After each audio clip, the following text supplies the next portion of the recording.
Innal hamdalillah nahmaduhu wa nasta'inuhu wa nastaghfiruh wa na'udzu billahi min shururi anfusina wa min sayyiati a'malina may yahdihillahu fala mudilla lahu wa may yudlil fala hadiya lahu asyhadu an la ilaha illallah wahdahu la syarika lahu wa asyhadu anna muhammadan abduhu wa rasuluh. Ya ayyuhalladzina amanu taqullaha haqqa tuqatih wa la tamutunna illa wa antum muslimun. Ya ayyuhan nasu taqu rabbakumul ladzi khalaqakum min nafsin wahidah wa khalaqa minha zawjaha wa batha minhuma rijalan katsiran wa nisaa'a wattaqullaha alladzi tasaaluna bihi wal arham innallaha kana 'alaikum raqiba. Fa inna asdaqal hadithi kitabullah wa khairal huda Muhammadin sallallahu alaihi wasallam wa syarral umuri muhdatsatuha fa inna kulla muhdatsatin bid'ah wa kulla bid'atin dhalalah wa kulla dhalalatin finnar. Amma ba'd, kaum muslimin jamaah salat Jumat yang dimuliakan oleh Allah Subhanahu wa taala. Puji syukur kepada Allah yang telah melimpahkan kepada kita segala nikmat-Nya sehingga kita bisa menjalani hari istimewa kita, yang mana pada hari ini terkumpul dua hari raya seperti yang dikatakan oleh Nabi Muhammad SAW. Suatu hari bertepatan antara hari raya dengan hari Jumat, maka Rasulullah SAW mengatakan dari wahyu Allah Subhanahu wa taala, dan ini merupakan keringanan dari Allah Subhanahu wa taala. Kata Rasulullah, barang siapa yang telah melaksanakan salat Id, yaitu salat hari raya, maka dia boleh meninggalkan salat Jumat. Namun kata Rasulullah SAW, kami tetap menyelenggarakan salat Jumat. Oleh karena itu kaum muslimin yang dimuliakan oleh Allah, salah satu keringanan dari Allah Subhanahu wa taala yang diberikan untuk kita semua kaum muslimin, maka bagi yang telah melaksanakan salat hari raya, dia boleh meninggalkan sholat Jumat dan dia ganti dengan sholat zuhur. Namun barang siapa yang melaksanakan sholat Jumat, maka itulah sunnah Rasulullah SAW. Kaum muslimin jamaah sholat Jumat yang dimuliakan oleh Allah Subhanahu wa taala, salah satu momen terbesar ketika Idul Adha adalah berkurban, yang mana ini merupakan awal mula yang melaksanakan adalah Nabiullah Ibrahim alaihi salam. Beliau melaksanakan kurban karena diperintahkan oleh Allah Subhanahu wa taala. Dalam ibadah kurban ini ada satu hikmah pelajaran yang sangat berharga, yaitu diantaranya adalah ada sifat yang sangat mulia yang diturunkan oleh Nabi Ibrahim kepada Nabi kita Muhammad SAW dan patut kita tiru. Sifat apakah itu? Sifat itu adalah merasa berbaik sangka kepada Allah Subhanahu wa taala dalam situasi apapun, baik dalam situasi sulit ataupun situasi senang, maka kita harus selalu berhusnudzon kepada Allah Subhanahu wa taala.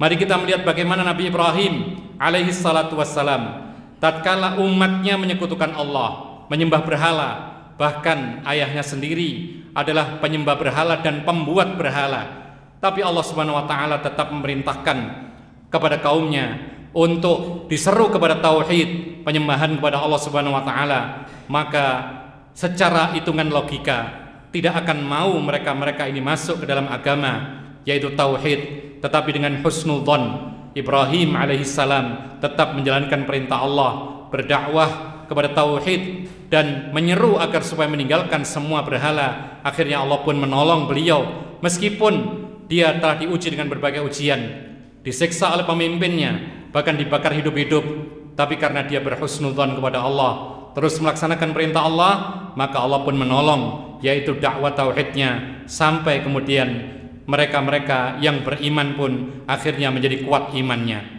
Kaum muslimin jamaah salat Jumat yang dimuliakan oleh Allah, di masa tua Nabi Ibrahim alaihissalam, beliau tidak punya anak. Bahkan orang-orang mengatakan engkau telah mandul, tidak akan punya anak. Tapi Allah memerintahkan dia untuk terus berdoa. Maka dia husnudzon kepada Allah. Dia mengatakan, Rabbi habli minas salihin, ya Tuhanku, anugerahkan kepada aku anak-anak yang saleh dan salihah. Maka terus berdoa maka kemudian di masa tuanya dianugerahkan putra-putra yang luar biasa, yaitu Ismail, Ishak, dan keduanya diangkat sebagai nabi oleh Allah Subhanahu wa taala. Kemudian ketika anaknya Ismail mulai besar, diuji lagi oleh Allah Subhanahu wa taala untuk menyembelihnya, tapi dengan husnudzon, karena ini adalah wahyu dari Allah. Terus kemudian disembelih, kemudian Allah Subhanahu wa taala mengganti sembelihan itu dengan domba yang sangat besar. Kaum muslimin, jamaah salat Jumat yang dimuliakan oleh Allah, dan kesabaran serta husnudzon ini diwarisi oleh Nabi kita Muhammad sallallahu alaihi wasallam, sehingga beliau ketika diperintahkan untuk berdakwah, menyeru kepada agama tauhid, meninggalkan berhala, padahal umatnya kaum Quraisy saat itu menyekutukan Allah, menyembah berhala, patung-patung dan semisalnya, tapi berhusnudzon Nabi Muhammad SAW akhirnya terus berdakwah, dan dengan dakwah itu kita hari ini merasakan nikmat, yaitu Islam dan tauhid, sehingga kita bisa menjalankan agama Islam dengan sebaik-baiknya. Aqulu hadza wa astaghfirullah li wa lakum innahu wal ghafurur rahim.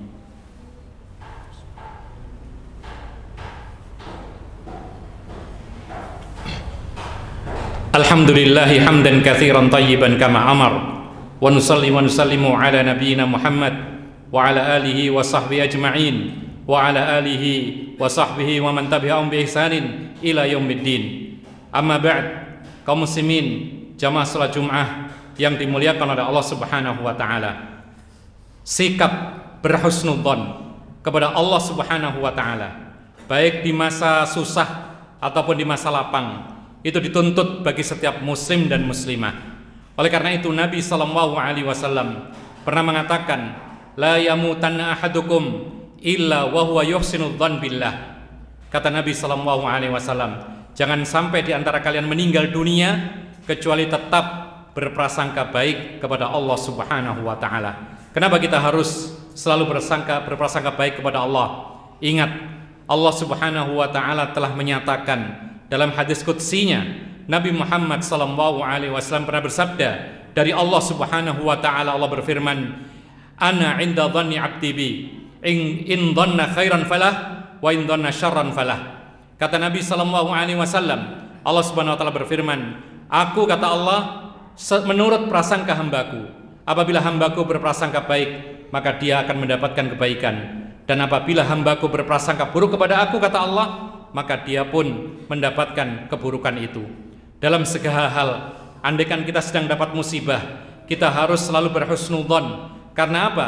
Karena Nabi mengatakan, man yuridillahu bihi khairan yusib minhu. Kata Nabi sallallahu alaihi wasallam, siapa saja yang diinginkan oleh Allah untuk mendapatkan kebaikan, maka dia pasti akan diberikan ujian oleh Allah Subhanahu wa taala. Maka kalau kita sakit misalnya, kita husnudzon, akan sembuh insya Allah dengan izin Allah. Kalaulah terlambat sembuhnya, maka itu bisa menghapus dosa-dosa kita atau mengangkat derajat kita di sisi Allah Subhanahu wa taala. Demikian pula dalam berdoa, kita berdoa kepada Allah Subhanahu wa taala diperintahkan untuk yakin, dan Rasulullah mengatakan, yaitu berdoalah kepada Allah engkau dalam keadaan yakin akan mendapatkan ijabahnya dari Allah Subhanahu wa taala. Dan dalam kondisi lapang pun kita dituntut untuk selalu husnudzon kepada Allah. Karena Rasulullah pun berdoa kepada Allah Subhanahu wa taala yang artinya adalah, ya Allah, aku berlindung kepada engkau, yaitu dari hilangnya nikmatmu dengan segera. Dan Allah pun mengatakan, la in syakartum la azidannakum wa la in kafartum inna adzabi lasyadid. Andaikan engkau itu bersyukur kepada nikmatku, maka Allah akan menambah nikmat tersebut, dan jikalau engkau kufur kepada nikmatku, maka azab Allah sangat pedih. Ma'asyiral muslimin rahimakumullah. Mudah-mudahan kita semua diberkahi oleh Allah Subhanahu wa taala, waktu kita, umur kita, kegiatan kita, amal soleh kita, dan segala sesuatu kebaikan yang kita lakukan mendapatkan berkah dari Allah Subhanahu wa taala. Allahumma ighfiril muslimina wal muslimat wal mu'minina wal mu'minat al ahya'i minhum wal amwat. Rabbana atina fid dunya hasanah wa fil akhirati hasanah wa qina adzabannar. Wa sallallahu ala nabiyyina Muhammad wa ala alihi wa sahbihi ajma'in wa akhiru da'wana anil hamdulillahi rabbil alamin wa aqimis salat.